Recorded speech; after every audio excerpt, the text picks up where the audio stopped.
this is such a versatile product, this is going to help almost all the industries, domestic as well as global also. We have network all across pan world, basically, and we'll be supplying it to all the industries, and it's a kit form, we're going to manufacture it, We can supply the kits over there, overseas, and they can assemble nearest to the customer, and the delivery will be much faster, and it has got all the new features which we have really over a period of 4-7 decades we have learned, and then we have put it in this device actually. Yeah. Yes. And my next question would be, after the post-COVID market in the Indian manufacturing and engineering sector, what will be your forecast? See, in fact, post the COVID has really brought best out of us. In fact, if you see our industry has grown, quite a bit as a matter of fact. With almost 30 to 40%, we have been growing year on year actually. So with this, new innovation, whatever we have brought in, will really further help us to really, improve our, in the marketplace, domestic as well as export. We are going to target on that.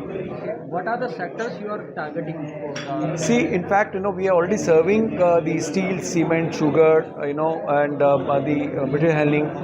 We will be working for the same industry as such, but we'll be giving them better service, better product, to really, and then they will be able to get more, economical viability also will be there for them. International market में इस product के बारे में कैसे देखते हैं international market में?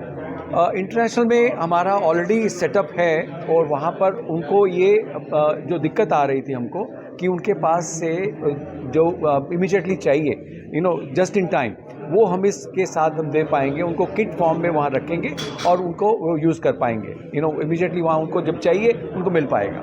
जो हमारे पास पहले दिक्कत थी वो इसके साथ हमारा वो एड्रेस हो जाएगा। एल्कॉन स्टील इंडस्ट्री बहुत बड़ी इंडस्ट्री है, बहुत समय से अपने 1951 से आप जो अपने वर्क में कर लगे हुए हैं, लेकिन अब देखा जा रहा है कि पीछे आने वाले टाइम में जिस तरीके स्टील के जो दाम बढ़े हैं उसको और लोग कितना फर्क पड़ा है जिस तरीके से, और स्टील की आउटपुट तो ज़्यादा है लेकिन इंडस्ट्री में उसकी मांग बहुत कम होती चली जा रही है, इस वजह से बड़ा इसमें पैरेलल जो बैलेंस है वो नहीं बन पाया।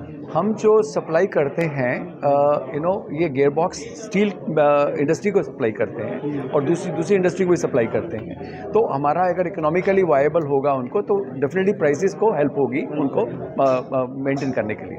जी, स्टील पे जिस तरीके से दाम और जीएसटी भी बड़ा दाम बढ़ते चले जा रहे हैं, और जो बाहर से जिस तरह से उन्होंने इनपुट जो इनकमिंग में जो उन्होंने टैक्स रिपेट दी है उससे कितना फ़र्क पड़ेगा इंडस्ट्री को?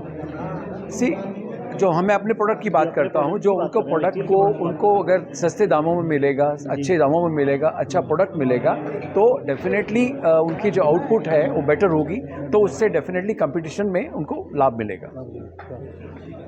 Sir, need to understand for the target for the next 2024. Next 2024, we have given a guidance to our stakeholders of 2,000 crore on a consolidated revenue for FY 2024, and we are still sustaining the same also.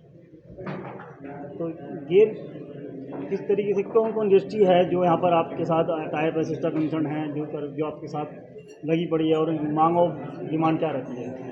ये consistent रहता है, ये मांग दोनों तरीके से आता है। मांग कैपेक्स जब नया कोई प्लांट आता है तभी भी हमारा गियर बॉक्स का डिमांड रहता है, एज वेल एज ये gear box also is having its own life, so replacement market भी रहता है, सो मांग हमारा कंटिन्यूअल रहता है। इससे जिस तरीके से नए रेल का बहुत ज़्यादा स्कोप बढ़ता चला जा रहा है, जिस तरह से अगर अभी जैसे देखते हैं कि भारत में भी अपना industrialisation is now growing, even हमारे प्रधानमंत्री जी ने भी नया जो अभी बजट दिया है उसमें भी उन्होंने फोकस पूरा in infrastructure, railway and this infrastructures के ऊपर ज़्यादा स्पेंड करने का टारगेट दिया है।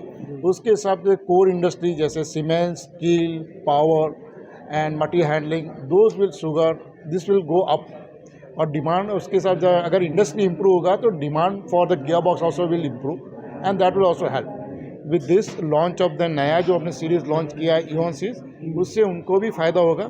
It is pro for customers by giving the cost effective product for them, and long run also इसका फ़ायदा भी उनको मिलेगा, जैसे मेंटेनेंस कॉस्ट उनका कम आएगा, जो हम ऑपरेटिंग कॉस्ट बोलते हैं, जो उनका ऑपरेटिंग कॉस्ट से काफ़ी उनमें बचत हो सकती है। Thank you Thank you very much. What are your future plans in terms of market expansion? Market expansion, now our future plan is to go export, where we are seeing a lot of potential opportunity. Presently, we have very meager market share, and we are focusing towards export only, where I think we are now confident about getting the and penetrating the overseas market, particularly Europe. And हमारा focus ज़्यादा OEM market पे रहेगा, because OEM market will also help in the Europe, because Europe is a global supplier for engineering product and machineries, and हमारा presence all over the world में है, either it's a direct operations हमारा है, और हमारे marketing office और service centers are also available. Competitive country को क्या देखते हैं? कौन कॉम्पिटिटिव कंट्री में किसको देखते हैं? चाइना? हम लोग सभी कंट्रीज में देते हैं. It is wherever the industries are there, हमारा प्रोडक्ट यूज़ हो सकता है वहाँ.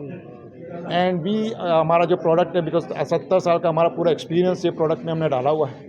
ये 70 साल के एक्सपीरियंस के हिसाब से हम वी आर कॉन्फिडेंट कि we can penetrate the overseas market also, and we can penetrate the OEM market which we are looking for our growth strategy. Well, I would like to really reiterate what my chairman has just spoken about it. Elecon have always endeavored for the past